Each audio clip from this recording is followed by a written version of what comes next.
Many people have been playing Grow a Garden for a few weeks now, and I've began to wonder.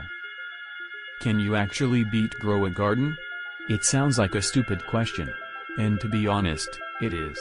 Simulators are known for having infinite replayability, with some from countless years ago continuing on to this day. Sure, some simulators are designed to be beaten. But what about this game in particular? Just how big or far will we be able to expand our garden? Just how long will the developers continue to add new gears and mutations? What happens when we eventually run out of plants to use? But, most importantly, just how far are us players planning to take the game? Exactly what happens when your game-breaking revolutionary game gets its final update.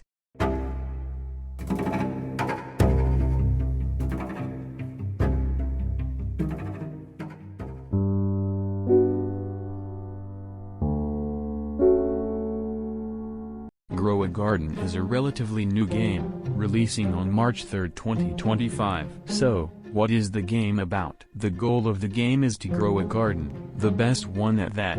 In this game you plant seeds. Once the seeds are done growing, you sell them to the NPC next to the shop. Using this money you buy more seeds, and continue the cycle. Simple, right? Well, there's also gear. Gear is just one of the many things past the plants themselves that'll help you advance. There's also pets and multipliers, but every simulator has those. So what makes this game so special in particular?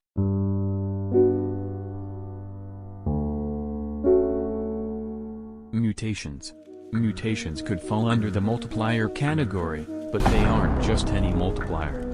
These multipliers come from exclusive events.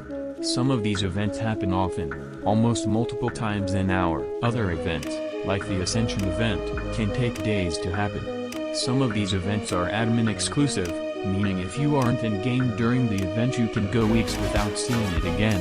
This event system forces players wanting the best mutations to stay in-game constantly, whether they are there to play or not. Even worse, when fruits are picked they can no longer gain mutations, giving even more of an incentive to leave your crops on your garden for days on end. Well then, what about the stock? The stock is arguably more important than the mutations themselves. For starters, the stock refreshes every 5 minutes, giving a multitude of crops every refresh. What's so important about that? Well, there's tiers to the crops. Sometimes crops can be in stock, while other times they are nowhere to be seen. This alone creates demand for crops, leaving people devastated when they miss some of the rarer crops that take hours to come back. This leaves people thinking waiting 5 minutes can't take too long, and that they might as well stay in-game for the next restock. Which is partially true, until you begin doing it for hours on end, leaving players fiending for that next prismatic crop which could just be seconds away, and maybe it is. There's never a guarantee for the crops you missed to come back again. For all we know, the next Temur Lily could be the last for weeks on end.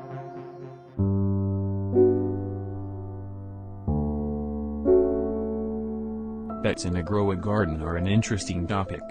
For one, there's over 51 pets currently in the game. Some pets are far too easy to obtain, being practically guaranteed out of pet eggs. But there rises a problem. Some pets are near impossible. Pet eggs take time to hatch. The better the egg, the longer it takes. This comes at a cost when the pet you're looking for could take hundreds of eggs to get. From a completionist standpoint, think of the hundred, possibly even thousands of eggs you might have to hatch in order to get that one special pet you've been waiting days for. Pets can be used to gain even more pet slots, but they take days to level up to level 30, level 40 and level 50. Pets like the blood owl can be used to speed up pet leveling, but even those are exclusive to a past update. Just how long are you willing to wait for them?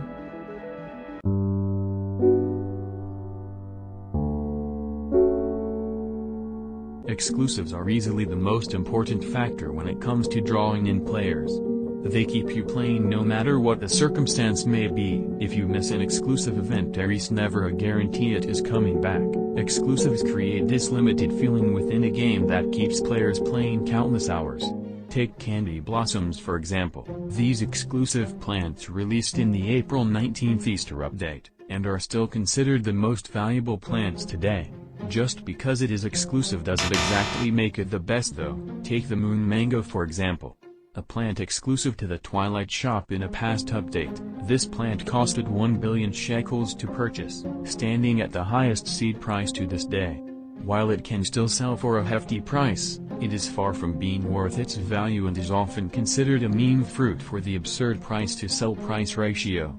Exclusive pets play a part in this narrative too, as the best pet is known as the raccoon, only obtained from a night egg in a past update. With the right setup, this pet can bring you copious amounts of shekels and can even be traded for countless amounts of other pets. Not to mention some mutations come from exclusive events, examples being the bloodlet mutation and chocolate mutation. Lots of exclusives are broken to say the least, but maybe the next best exclusive pet is just upon the horizon.